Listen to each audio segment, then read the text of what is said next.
These are the worst flying car crashes in F1 to date. Some classics, oh no! Some you didn't know existed. But for Charles Leclerc, let's visit the crash he shouldn't have made it out of. Spa. It doesn't take much for this track to spiral out of control. But for Fernando Alonso in 2018, boobs or bums? Bums. Who announced his retirement before this race, well, the first time, he wanted to go out with a bang. Lights out and away we go! Hamilton moves over to cover up Sebastian Vettel and there's locking up in a crash and Fernando Alonso goes over the top there of Charles Leclerc! Also involved Nico Hülkenberg in the Renault! Watch the wheels on Nico Hülkenberg. Does Hülkenberg get too deep on the brakes, locked up? But look closely at that Alfa Romeo. That's Charles Leclerc. Let's see his view. On board with Charles Leclerc, he wouldn't have known what was coming. Come on, what did he do? But if we slow this down, look at that McLaren's front right wheel. If that halo wasn't there, that's Charles's head taken clean off. Perfect timing too. You see, the halo is a mandatory head protection device introduced into the sport in 2018. Which shouldn't be a controversial statement, right? People hated the halo at the start. Tell him that. Even Leclerc knew just how lucky he was. Well, obviously it helped me out and I'm grateful for that. I felt the impact. Sad because these kind of mistakes, they have high consequences. It's funny to think how 7 years later, driving without a halo seems like insanity, especially after crashes like... It's wheel to wheel, Hamilton and Verstappen, and this time Verstappen and Hamilton have crashed out, and they are both out! Tell me, why did they give Hülkenberg a car but chucked Fernando on the back of a bike? Regardless, this crash does look very familiar. Oh dear, Roman Grosjean and Fernando Alonso and Lewis Hamilton. But now, did you already forget the flying crash from this season? Big crash. Ah, Yuki Tsunoda. No! The comically small one. What a year he's had. But in Imola, only joining Red Bull a few races beforehand after Liam Lawson fell to pieces, he needed this Q1 to shine. Oh, big crash for Yuki Tsunoda. Did he roll? He did. Wow. Oh my god, I just saw the video. Big crash. Is he okay? It's almost reminiscent of Joe Guanyu's crash in Silverstone a couple of years ago. So I wonder what's happened there. Yuki, still figuring out his new car, took way too much of the curb, sending that RB21 into the air, launching into the tyre wall, grinding on his halo before rolling to a stop. But the roll hoop doing its job. Damn right it did. Miraculously. Great to see that he's able to get out of the car under his own power. Before we continue, do you mind if I just... Thanks. Yuki's may have been his own fault, but for Marcus Ericsson, there was nothing he could do. Monza. The temple of speed. Charles Leclerc's teammate at Sauber, Marcus Ericsson, was just an okay driver. I mean, it doesn't look great, but before this race, Marcus had been complaining about the car's DRS system. Wouldn't want something like that to fail. Oh, something's off. Oh, that's a big crash. And that's the Sauber of Marcus Ericsson. That's massive. You okay? Nobody behind at the moment. Go for it. Hammering it down Monza's main straight before the first chicane, the car jolts suddenly at 320 kilometers per hour, spearing into the barriers before flipping a total of 4 times before eventually coming to rest. Are you okay? Yeah, I'm okay. No idea what happened. I was so confused why I was flying around in the air. But why would the car violently steer like that? It didn't. DRS, drag reduction system. DRS systems are meant to open and close upon the driver pressing this button on the wheel. In this case, look closely at the rear wing. You see the wing just open there. We could be looking at a DRS failure. The rear wing flap has not reattached. In the end of the day, it was incredible to be able to walk away from an accident like that. 10, 15 years ago, a similar incident could have been fatal. Remember Fernando from earlier? That race was from only the week before Monza, so all that talk of the halo ring very much applies here. Without that halo, drivers could easily break their arms if they fly out of place. Heidfeld would find that out the hard way. McLarens get into each other. Oh!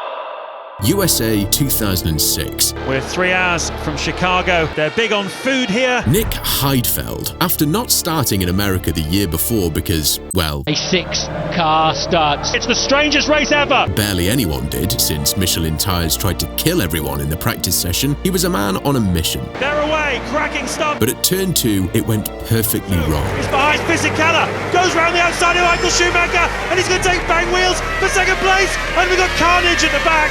McLaren's a line astern, and then actually the two McLarens get into each other. Oh, we got a roll of it. Heidfeld's done a triple roll into each other. There we go, and at the front of it, Button spins round. Look here at the two McLarens. Montoya here just rammed the back of Raikkonen. On board with Scott's speed, here's the McLarens, but you can see Jenson Button sandwiched between them and Heidfeld. The front right tyre clipped his, sending the poor man soaring into a hellish barrel roll before finally settling in the gravel. Heidfeld just walked it off. Once you're up in the air, there's nothing you can do. And the biggest mistake I did after that was to lift my hands over my helmet. If you're very unlucky, you might hit the hands with your helmet and get stuck somewhere and break your arm. This wasn't the only crash at the start of this race. If we rewind back, Constantine up into 1 point. It's actually in, well, there's an incident at the back of the field. 22 cars started. There is the carnage then. Only 9 would survive. For Nico Rosberg 6 years later, it's also a miracle he managed to survive as well. Abu Dhabi. Nico Rosberg, few podiums, nothing spectacular. But for Narain Karthikeyan... Narain Karthikeyan retiring for the 3rd time in 4 Grand Prix. I mean, why is he even out there? Even Seb hates him. It's like on the normal roads, you have some idiots driving around, and it seems that there's also one driving here. Lap 1, the downfall began. As they go into turn 1, Maldonado stays ahead of Webber. Button just gets a bit squeezed. There's contact between Senna and Hulkenberg right at the first corner. Nico Rosberg got a very poor start. There's Nico Rosberg with looks like a bit of damage to his front wing. Colliding with Grosjean. We see Romain Grosjean. He's got massive problems, hasn't he? Rosberg needed to dive into the pits if he had any chance of a comeback for this race. P21. Disaster. Step 1. Make it up the field, but on lap 9. Yeah, it's Karthikeyan. Rosberg arriving at huge speed and then going over the top. Yeah, Karthikeyan was in the middle of blowing up. The perfect storm. His engine was mid-failure. And you could just see the smoke beginning to come out. When Nico's front left caused the Merc to take flight. Driver's okay, which is great to see. With everyone making up and walking away, I had nowhere to go. I couldn't avoid him, so I just flew straight over him. Quite scary because I just saw blue sky. That's all I saw, but in the end I was quite fortunate. We need to talk. I get it. You want bigger crashes. To squeeze in as many as possible, it's quickfire time. First, Malaysia 2011, just 1 race after his first ever podium in F1. We look forward to the Malaysian Grand Prix in 2 weeks' time. Vitaly Petrov was flying high, until he wasn't. Break it down for us, Martin, please. He heads into that turn 7. He's already run wide, look, on the way in. And he just keeps his foot hard in it and flies. He wasn't to know, to be fair, that it was quite that rough there. But look, his steering column has broken. No injury, no drama. Next, Timo Glock, Australia 2008. Match that, will you? Oh, enormous shunt for Timo Glock. There is debris all over the track. Off at turn 12, almost catches some air, does catch some air. So probably 140, 150 miles an hour. Hitting the curbs exactly wrong. Really shouldn't be able to do that. You've got to remember, the drivers sit on the floor of the cars. There's absolutely no suspension. What that tends to do is compress your spine, your lower back. The poor man didn't stand a chance. Reminds me of that poor kid in F3 back in 2019. Monza, the Parabolica. An iconic name for an iconic corner. But for Alexander Peroni... oh my goodness. Editing this, I've watched this crash maybe 100 times and it doesn't get old. Catching what's known as a sausage curb, it acted as a ramp, producing this gem of a crash.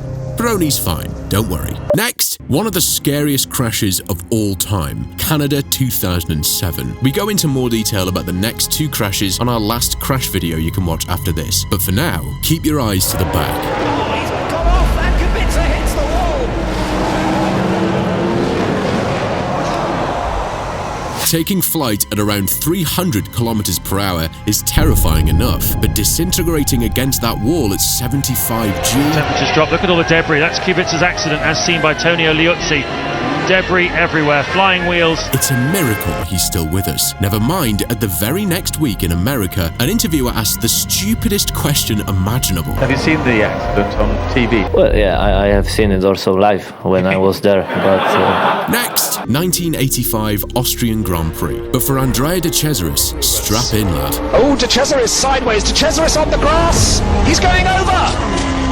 Oh, De Cesaris, a major accident. I think he's all right. He's getting out. He's walking up the bank, and miraculously, he looks completely unhurt. Fun fact, he got fired after this race. Next, Monaco 1986. The pilot, Patrick Tombe. The airline, Haas Lola. Take it away, fellas. Tombe going off, and is it Brundle? That's Tombe's car. Over the top of Martin Brundle's Tyrrell, rolling over the Lola Ford. Did you catch who Tombe rolled over? Brundle's car is the white one. Tombe rides over the rear wheel, turns over, bounces off the tyre barrier, and lands back on its wheels again. None other than Sky Sports' own Martin Brundle. Sky F1, good to see you on the grid. Hey. I can't hear anything. All right, well, I'm sure it would have been extremely interesting. But you'll see him later on in this video. I saved the scariest to last. F3, Sophia Florsch, Macau 2018. Keep an eye to the right of the screen. Don't blink. Confused under yellow flags, Jahan Daruvala slowed down earlier than expected. Florsch struck his back wheel, snapping her suspension instantly, leaving her out of control coming into a tight corner. Just like in Monza, this corner also had a nasty sausage curb. This is an F1 curb, but this is that sausage curb, launching her into the photographer's bunker at 276 kilometers per hour. But also look down. That's Sho Suboi. In this reconstruction, you can see how close Sophia's front right wheel came from decapitating Sho, only saved by the roll structure behind him. Sophia was in bad shape, fracturing her C7 and T3 vertebrae. Broken back. There's no chance she's coming back to racing, right? Fantastic to see you and looking so well. You do have the scars of the surgery. After a big crash last year, but showing no fear whatsoever. She deserves a video all in herself. Going back to F1, I have to take you to a Canadian race that just wouldn't stop going wrong. Now they're going to stop the race. Alexander Wirtz. Who? In 1997, Gerhard Berger got surgery. He filled in for 3 races and got a podium at Silverstone. Very nice. Full-time seat with Bennett in the year after. Very, very nice. With all to prove in Canada 1998, time to make an impact, lad. Let's go to race start. Go! And already! And he's going for the lead and off goes on. Now they're going to stop the race, no doubt about that at all. I think it's Wirtz. Wirtz saw a gap on the inside. Problem is, there was no gap. Coming in miles too fast, forced out onto the gravel before taking flight. Here it is again from a Lacey's point of view. Right over Gina Lessie, with Jarno Trulli just avoiding the action. For now. Watch his head though, and also this tyre. That's millimeters away from becoming a corpse in that car. This is where it gets interesting. 2 literal minutes after being involved in that, the teams will be frantically and rapidly getting the second cars ready as Wirtz on the left runs in, as Trulli on the right. He was already running over to the pit lane. Everything's set up ready for Alex. But what he didn't know was that it was about to get a whole lot worse. Sorry. Away and off spins and Jordan and Schumacher again going to get through all right. Yes, they keep going, but there's problems there. It's the same two. That is Jean Alesi, and on his car is Jarno Trulli. If Alesi would have broke too hard, Trulli's Sauber would have just slipped on his head and bang, dead. And so there is Schumacher flying across the circuit in front of him. For our boy Wirtz, it was his turn to avoid the wreck, skipping around the outside. What if I told you there was one more twist, as our boy was about to put on a masterpiece of a drive? Michael Schumacher wins in Canada. Irvine finishing, and Wirtz that close behind. And remember that Wirtz started 11th on the grid. He finishes 4th in the race. But after all that, 4th is an insane comeback. With how exposed these cars are, it's a miracle anyone can survive them. But now it's time for an all-time classic. Australia 2002. For Ralf Schumacher, it was all or nothing. 4th in the year before, but for him, he's always sat in the shadow of his older brother Michael. Ralf needed to show everyone that he's an actual title contender, not just a guy living off a name. 3rd on the grid with Rubens Barrichello in pole. The Australian Grand Prix is underway. David Coulthard and contact! Ralf Schumacher in the air and into the gravel trap, and Ralf Schumacher cars all over the place. Salvers, Jordan. Schumacher was throwing everything at this first corner pass. Not catching Barrichello breaking short, Ralf's car fires itself into the air, grazing Barrichello's helmet before travelling over 100 metres before laying to rest. How high off the ground he flew was never published, so for reference, here's a banana for scale. The rest of the grid fell to pieces. For the second race in succession here in Australia, Ralf Schumacher has been involved in a major accident. Pieces laying all over the place, so Ralf then off the road. Let's have a look. Oh, big shunt. Oh, that's the BAR. I wonder, it's Villeneuve. We're getting a message back to the commentary box that maybe Villeneuve had some kind of technical problem. He just wasn't slowing down. So Villeneuve is out of the car and he is okay. I've got to clear. Oh, that was a terrific blow. Back to 2002. 11 cars ended up retiring from this. Barrichello was pissed. If I wasn't there, he wouldn't have made the corner. That's as simple as that. With that many people crashed out, fall on the sword, Ralf, please. You know, it's another racing incident. I'm sure he didn't do it on purpose. He just tried to defend his position without thinking what he was doing. Couldn't even own up to it. His brother Michael took the win that day. But also, not only did a little Australian lad named Mark Webber make his debut in his home country this race, but he also bagged 5th place. It's a dream for Australia, a dream for Mark Webber. What he doesn't know is 8 years after this, he'd have a crash even higher than this. But we'll get to that shortly. As for now, we watch as Damon Hill nearly breaks his neck. Estoril, September 1994, 4 months after the death of Ayrton Senna. Williams' Damon Hill sitting 21 points behind the lead, clawing at Michael Schumacher's coattails. Still without the suspended championship leader, Michael Schumacher. The Williams camp needed to squeeze out every point, but during Friday practice, Hill found that out the hard way.